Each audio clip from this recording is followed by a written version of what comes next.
Hey there, it's Ryan Reynolds, and you are listening to Fearless in Devotion, the absolute worst podcast in all of football history. Go get them, guys. Here they come, a mighty champions, raise your voices. Welcome back, Croeso Nôl, everyone, to Fearless in Devotion, the Wrexham AFC podcast, sponsored by the Fat Boar Bar and, is it restaurant or kitchen? I always get this wrong. Restaurant.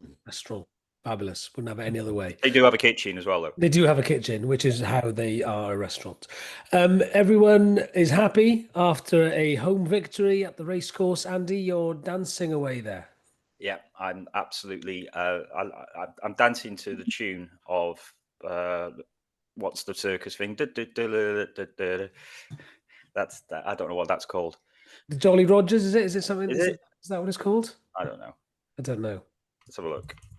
Right. Anyway, Tim. this is a brilliant start. What a start to the podcast, Andy. That was me queuing you up to tell me how happy you were about the game, and hopefully we're going to talk about it. Liam, I'll come to you instead. A good win. Yeah, very enjoyable.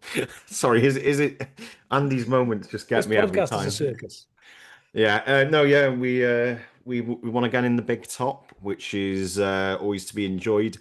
And I was saying to a friend afterwards, even though it was only quotes 1-0, I just the enjoyment of home games is definitely sort of back to where it was previously. There was a few earlier in the season where the atmosphere was a bit flat and no one really, struggling to familiarise with the players. But it feels like we got past that now. And Parky's also enjoying his new friends in the Mould Road stand, judging by his reaction at full time. Yeah, that was quite the reaction, wasn't it, Andy? Yeah, I loved it. What was it? I didn't see it. There was some quite passionate fist, like some Paul Mullin-esque. Yeah, it was a bit of a come on then, my son type thing. Yeah, Okay. Loved it. Good. Tim, we needed that win, didn't we? It felt like Charlton have been on a really good run. Feels like a little bit of a statement. I wouldn't go that far. I mean, yeah, they've done reasonably well, but we've reeled them in. Was it 2 points now, the difference, compared to what it was at the start of the week? So I think they were fairly evenly matched for the most part. But I think we just... I watched it at Music Festival, so it's the first time in ages that I've actually watched the game, on TV as opposed to being there. And you see it from a different perspective. And the control we had in that game... It's so good. But I genuinely feel like some teams gonna really have to do some to do us over now. We're just looking control of games. We pick our moments and we take them, and that's the main thing. And I just thought it was enjoyable. It's always enjoyable to get one over them, but I wouldn't say it was a statement. I'd say it's a case of we're now in a very good spot, and I think people in this division are starting to sit up and take notice of what we can actually achieve. Liam, game of two halves, would you say? Charlton maybe edged the first half and we looked more confident in the second? Yeah, they had their moments. There was the Nibs effort, which I thought Arthur saved that, but it was given as a goal kick by the ref in the first half. We were competitive for most of the game, but I thought they just asked more questions of us first half, and then as we grew into it, George Dobson for me is still probably one of the standout performers so far this season. Like his composure on the ball and the way he just picks the passes out wide and pin perfect as well, just places it slightly in front of Kabore. That's really helping us out in games.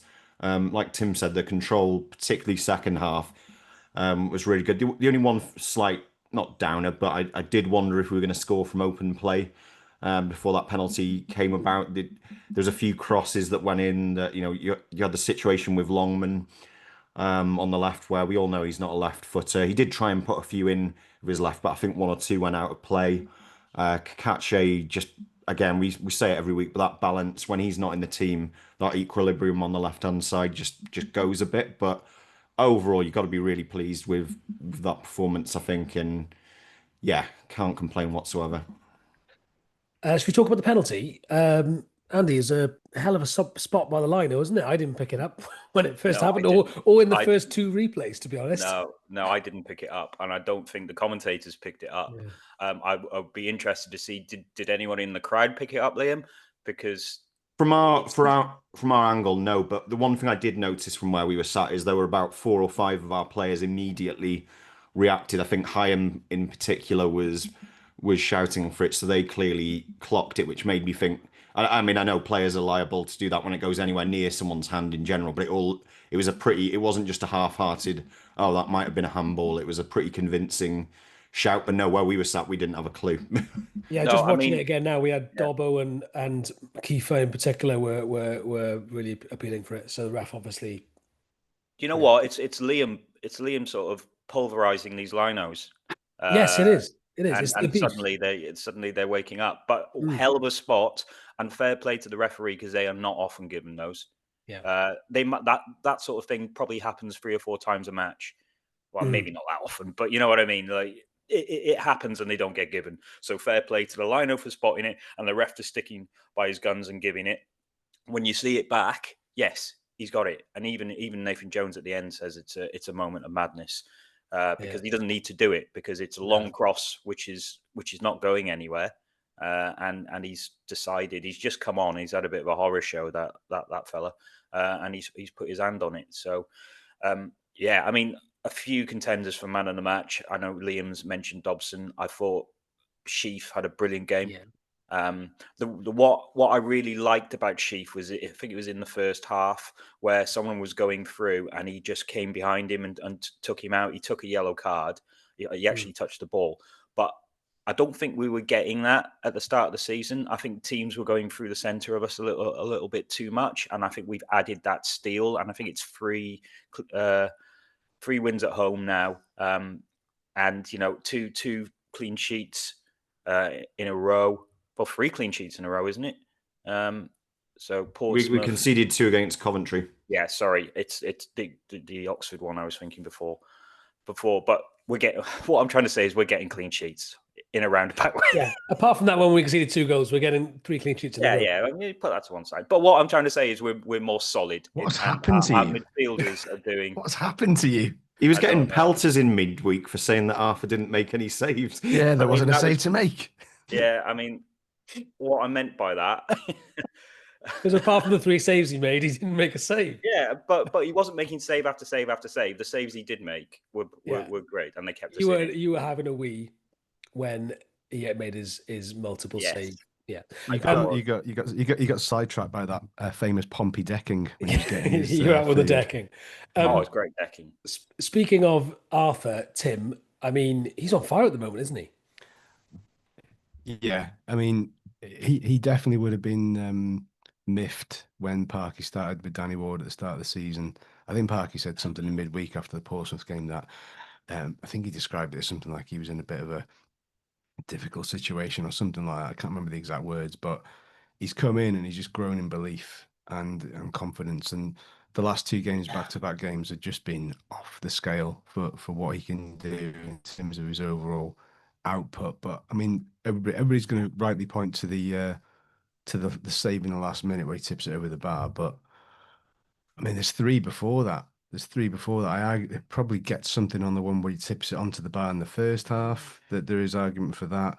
I don't know. I just think he's really, really, really at the peak of his powers right now. I've not seen him this good in a sort of consistent manner. It's just so good at the moment. Really, really pleased. And with it's good. He was at a crossroads a couple of months ago because he looked nervous in the Championship. And I wondered, people were saying, should we start Burton ahead of him? But he's come through that. And I was really close to him at Portsmouth. We were right in the front row. And I was just looking at his sort of general demeanour. And the lad looks like he's got confidence now. He looks like he's... He even speaks it. If you look at his post-match press at Portsmouth, I could see a noticeable difference between the way he speaks now and maybe what he would have spoken, 4 to 6 months ago. Like the confidence is coursing through his veins, and he just spoke with an air of assurance I've not seen from a goalkeeper probably since the likes of Foster and those real old experienced heads who've been there and done it, and that's kind of testament to where he's at. Yeah, fair play. He's a Championship level goalkeeper now. There's no question mark about that. Yeah, agreed. Fantastic. Now, you've mentioned him already, Mr. Gilpin. Mr. Kakache, Do we have any word on why he wasn't in the team yesterday? I mean, I listened back to the Parky interview. He just said he needed to freshen things up a bit from Wednesday, but he wasn't even on the bench. So I do wonder, is he injured again? Or are they just Uh, are they just managing his minutes? Maybe, hopefully. Well, Yeah, I mean, he's got to zoom out to New Zealand as well, isn't he, for these internationals? So they just give him a bit of a head start on that potentially. I okay, don't know. maybe. All right, it's just you see Longman on the team in the team, and he's a very willing worker. But especially in the first half yesterday, he cuts in or cuts back so many times. We do lose a bit of momentum in attacks because he is so predominantly right-footed. And as a stopgap and a fill-in, he's absolutely fine. But as a long-term solution, and if Kakache is struggling for fitness, and we are worried about his minutes, I do sort of think maybe that's the position that we need to strengthen, because there's a lot. We'll probably get onto McClean a bit later on about what he said in the week and his lack of minutes as well. It's just wing backs are so important to us that we need a left-footed one, and if Kakache cannot play the amount of games that we need, I'm wondering if we do look to bring someone in to help with his burden there. You just hate James McClean, don't you? Like, I mean, let's be No, and I honest. don't hate James McClean. I thought he packed a punch when he came on yesterday, to be fair. Did Yeah, he? that was a good cameo from McLean, to be honest. But it just showed how good it was to have a left-footed player there. Well, on that, is there an argument that he's not left-footed, but Kabore has a better left foot than Longman in that he has Swap 'em one? round. Why is there not an option to swap them round, and he can perhaps make up a little for his lack of a first left foot with his pace? If that makes sense, doesn't really make sense. But he's so threatening down the right. Why do you want to? You don't want to dilute it both wings, if you know what I mean. No, yeah, I get it. Yeah, there's an option. I just don't like playing wrong-footed players in general, though, especially out wide. I don't know. The only person who's able to get away with it is Gareth Bale, because he's just so insanely fast and his left foot was so insanely good. Even if you knew where he was going to go, it doesn't really matter. Anyone who's not Gareth Bale, unfortunately. No, So exactly. I'm playing left wing back. Yeah. Just a quick one on Kabore. I still want to see a bit more fizz put on those crosses. Don't know why. He's got the ability. I just want to see a little bit more fizz put on him. But there's that one that he chucked in that Max gets on the end of where it was played off to him. I love seeing Max being stuck in those positions again. But there's one bit for Kabore, I think must have been in the 9 minutes of added time, by the way. Yeah, it was great. Where the ball has come to him, and it would have been easy for him to just pump it long and concede possession again. Instead, deep into added time, I think it was around that time anyway, he just goes on a run. He takes it past one man, takes on a second, and that kind of tells you a lot about him, his attitude and his application, and the belief to sort of go on a run like that. He must have been dead on his feet. I'd love to see the amount of kilometers he cracks in a game. Well, also towards the end as well. Remember, he tracked back, got hold of their winger, and then hit the ball off him to get a throw in. Just brilliant little. He's such a cult hero, isn't he? I mean, us as Wrexham fans love an exotic foreign player, from Chislovich to the Trinidadians, and he fits into that. I mean, we'd love to really applaud a player like that, and I think he's really growing into it. I don't know if he's ever had the love of a crowd that he has with He Wrexham. definitely enjoys it. Yeah, there was a bit at the end of the game where they were singing his name in the tech end, and he was really, lapping it up, and it was nice to see. Like, I don't think he's a perfect player by any stretch, but I said to one of my mates, like, wouldn't you rather have him in your team than not? And the work rate and the effort, and even if he does mess something up, that willingness to keep, he doesn't give up, does he, very easily? I really like that about him. I'd much rather someone who has a go. Those players are never gonna get it right all the time, and they are going to give the ball away by definition, because they're trying to take people on. Like, it's not gonna work every time. Otherwise, they'd play in the top of the Premier League. But I'd much rather see that than constantly see someone just turning back and passing it back to the defender. Yeah.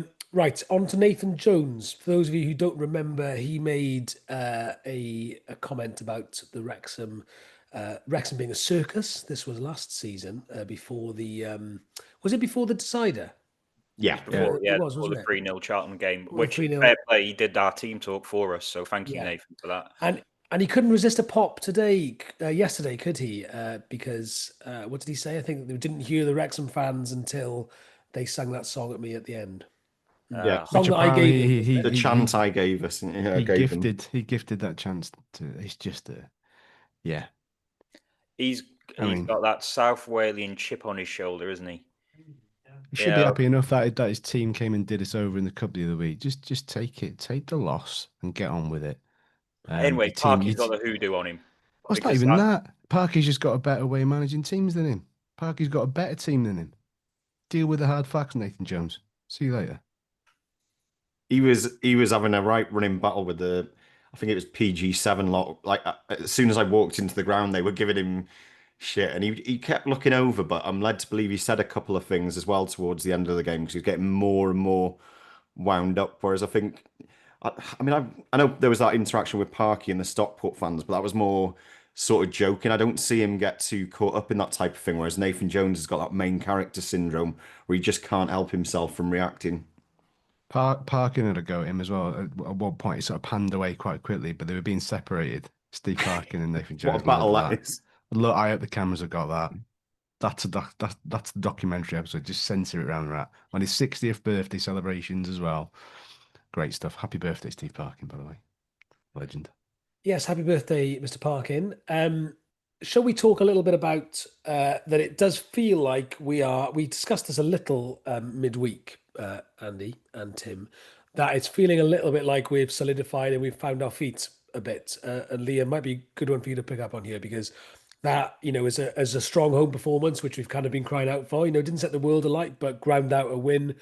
That's 5 unbeaten now. And I think it takes us up to 1 loss in 11.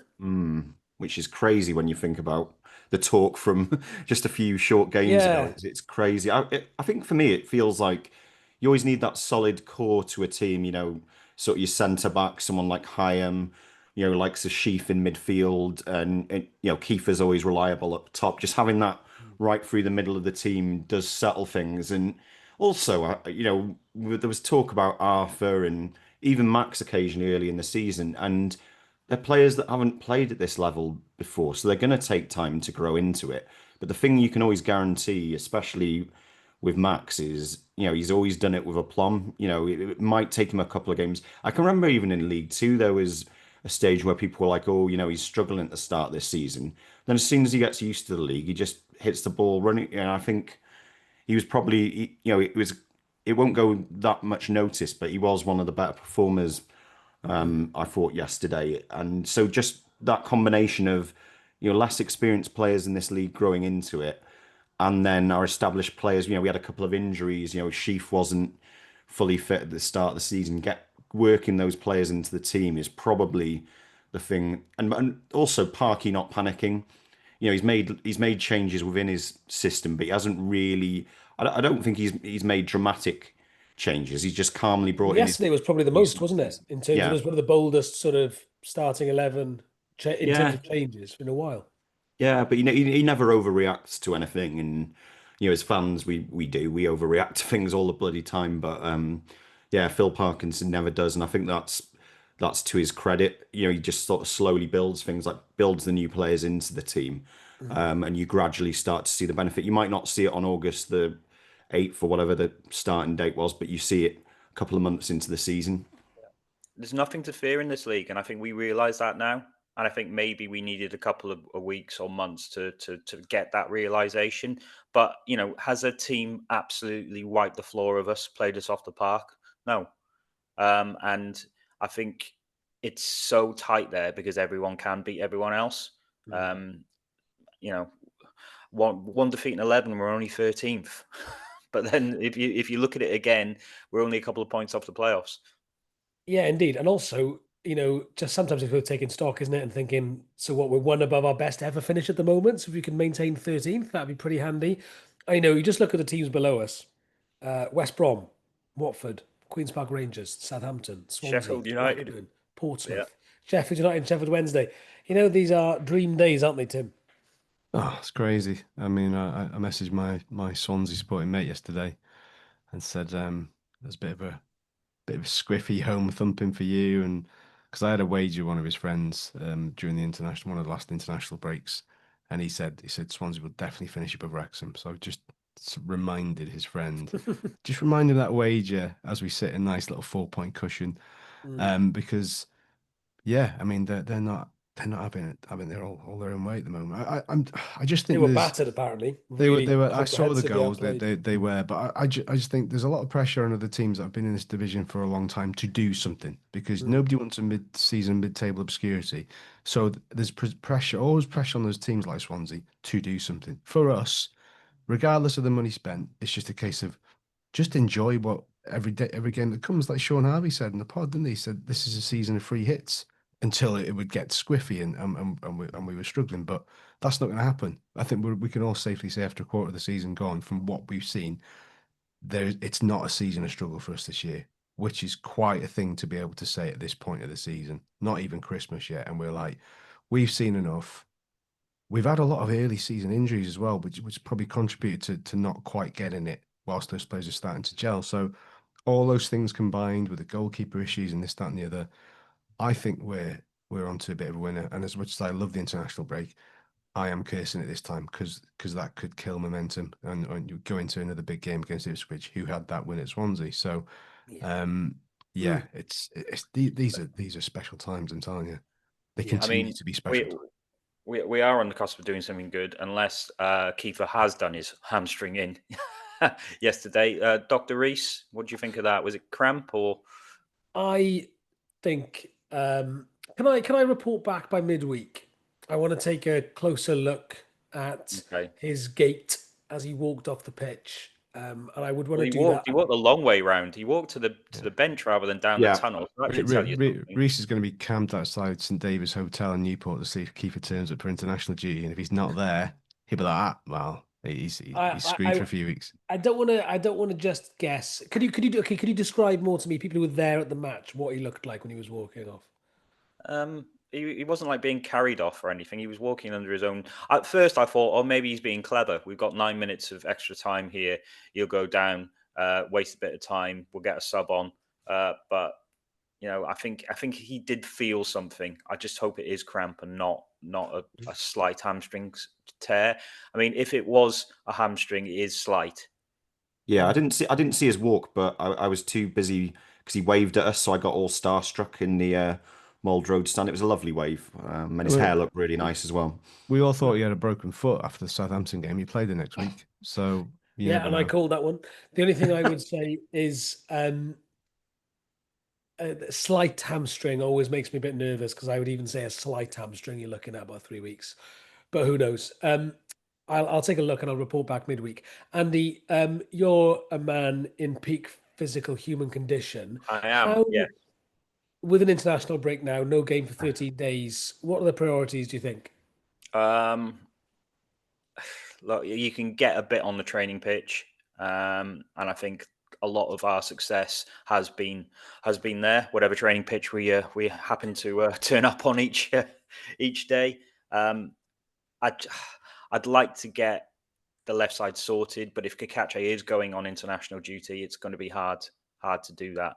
And that's a bit of a shame. But if he, Tim could be right that he's getting a bit of a start over two there. But I don't see why Wrexham should do that for New Zealand. And I was expecting him to be at least on the bench unless Why do you hate the Kiwis? Why do you hate Kiwis? Why are you having a go at Andy, the Kiwis? you've got to think about it from Parky's perspective. He might be thinking, right, if he is playing for New Zealand and he knows he is, either I'm going to play him against Ipswich away, or I can't do all three. It's too much with the travel around. So he might have gone, well, you know what? I can do, I'd rather have him for Ipswich than the alternative, potentially. Yeah. I mean, let's find out if they are playing, Andy. Find out. What New Zealand. Hang on. I think you should do the hacker. Andy, can you do the hacker for us? Can you please? You can make up your apathy towards the Kiwis by doing they're playing Colombia and Ecuador. Right. Away. So they're just camped in South America. Yeah, and the Ecuador game is on the 19th, so I don't think he'll be playing for it against Ipswich. Interesting. Well, there we go. kept him then. Let's just Well, bin it's a off good time to international, talk- shall we? Good time to talk about James McClean because he made some comments in the week, didn't he, Liam? Very interestingly, as far as I could tell, gave his first indication that he would like to box against Andy Gilpin.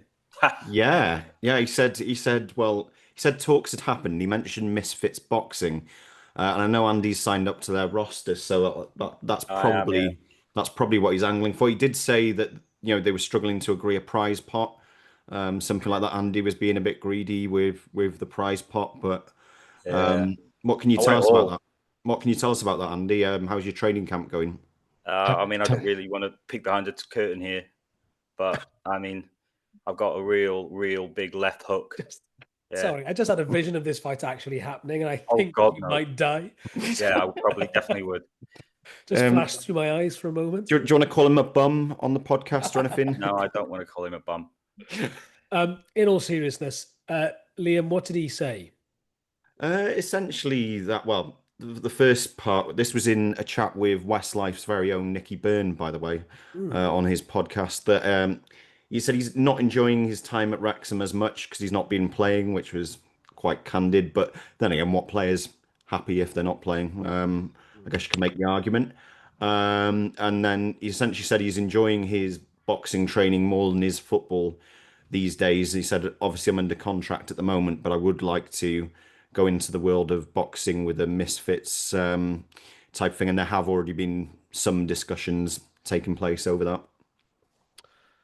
Excellent, but obviously not so good that he's not enjoying it. But you wouldn't want to hear a player who's not starting say any different, would you, Tim? No, I think if it was anybody else, there might be a bit of a kickback to those comments. But because it's him, you kind of take it with a pinch of salt because it's just part of his character. And it's natural to. I've written a piece for next week's newsletter, and that McClean is just a literal workaholic. He's a fitness freak. He's a workaholic.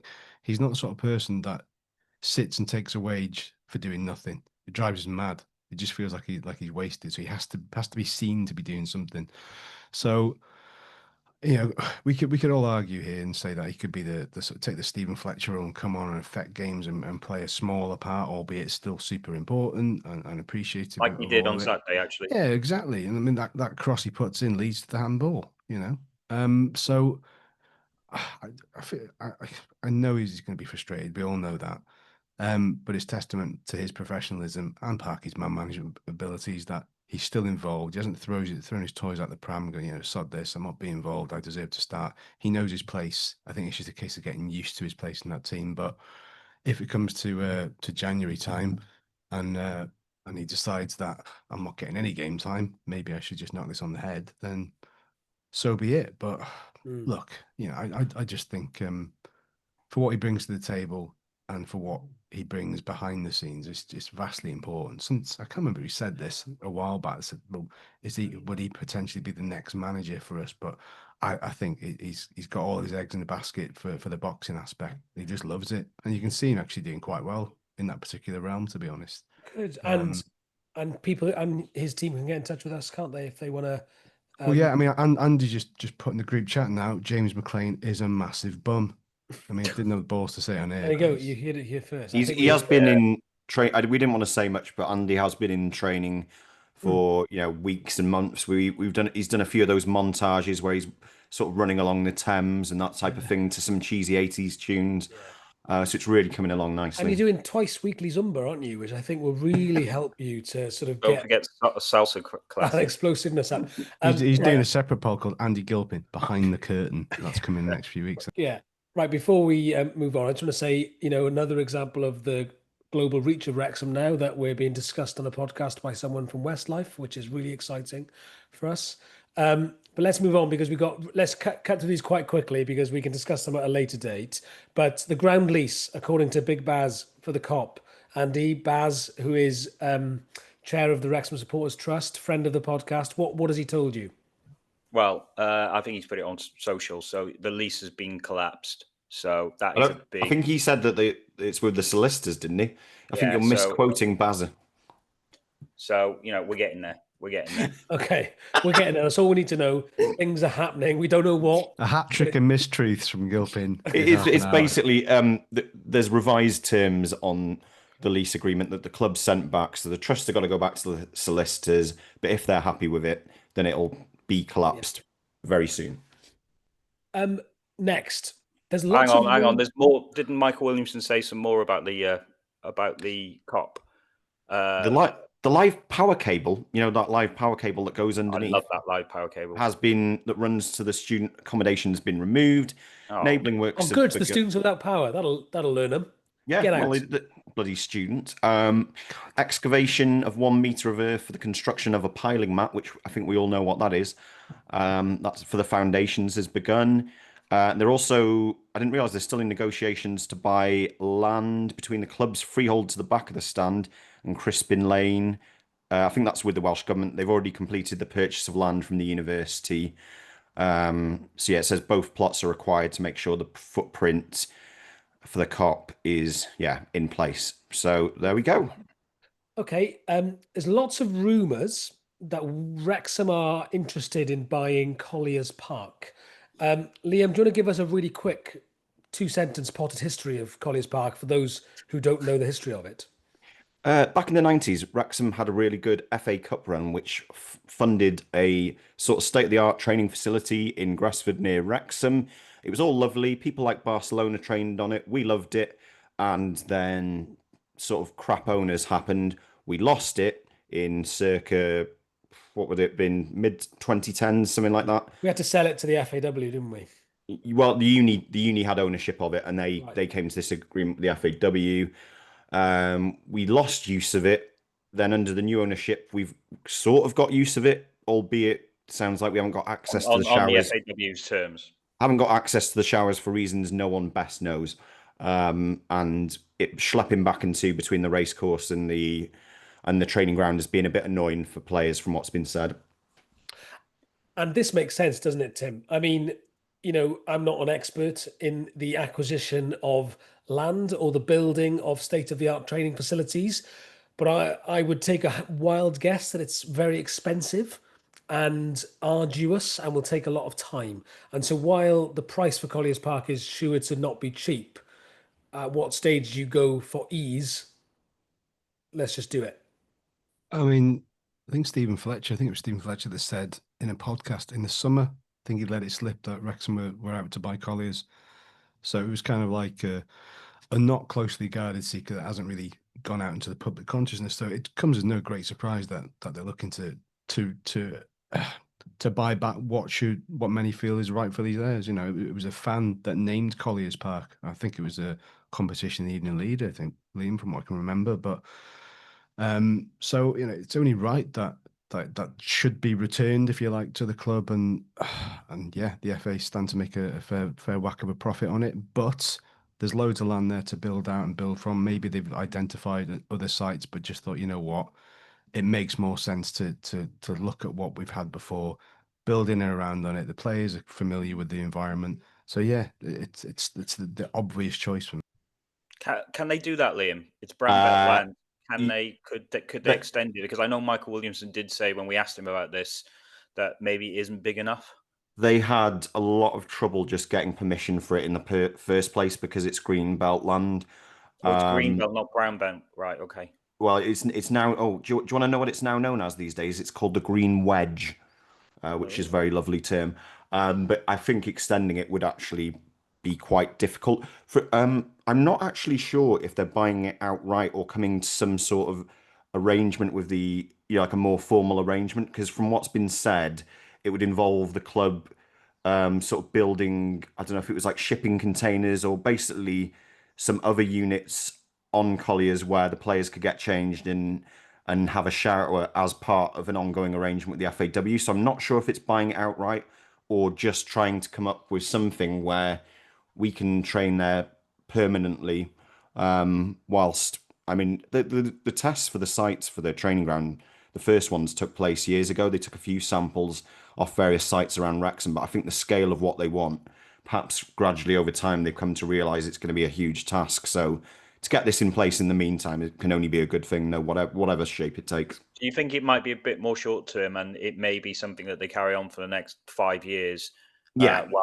While they sort of formalize exactly what they want to do with their own training ground. Right. Yeah, well, it's like let's be honest, it's a lot to juggle. Michael Williamson's repeatedly talked about drinking from a fire hose, which doesn't sound advisable to me, but there's a lot of projects to juggle, and I think if you can come up with an arrangement training wise which keeps things, keeps players happy, keeps everyone happy for the next 5 years, why wouldn't you? That good 2 sentences for you, Rhys? Yeah, good. Well, I'm hoping that our listeners and viewers are now up to speed on where we are. We're going to wrap this up. There's more things to discuss. Can we talk? There were some comments from Michael Williamson about Ericsson, which we'll maybe discuss midweek because they were interesting as we want to wrap this up. But one thing to mention is we're recording this before Wrexham women play Llandudno today. So good luck to the women in Who that do we want game. to win, Mia or Wrexham women? I know, it's tough. It's not tough at all, Wrexham women. No, it is Wrexham 100%. women. But a 5-4 victory with 4 goals for Mia. Okay, Yeah. I'll take that. Right. We also, really quickly, we are excited for the very first time to be doing a quiz, a Fearless in Devotion Charity quiz. It's for charity. quiz. Yeah. And the charity is Andy, his boxing fund. Get new boxing Get me gloves some new ribs. with metal Mine in are biscuits. We'll bring some more information about this, but over the coming weeks. But it will be at Christmas, so do have a look online on the socials for that. My Squid Hall 28th. website. Yeah, my Squid 28th. Hall website. Tickets are on sale December 28th. If you're going to be a bit bored, not got anything to do between that sort of Christmas New Year period, come and shout abuse at us. Mate, Come and shout abuse at Andy. It's £5 per ticket, and you get fed. You're paying a £5 to get fed. The quiz is just a mere bonus. So bloody coffee's £5 these days. Bloody hell! Right. Anyway, interesting stuff. Let's say goodbye, everyone. Thanks for listening, and see you midweek. Bye-bye. Cheers. Bye. Thank you. Wrexham is the name.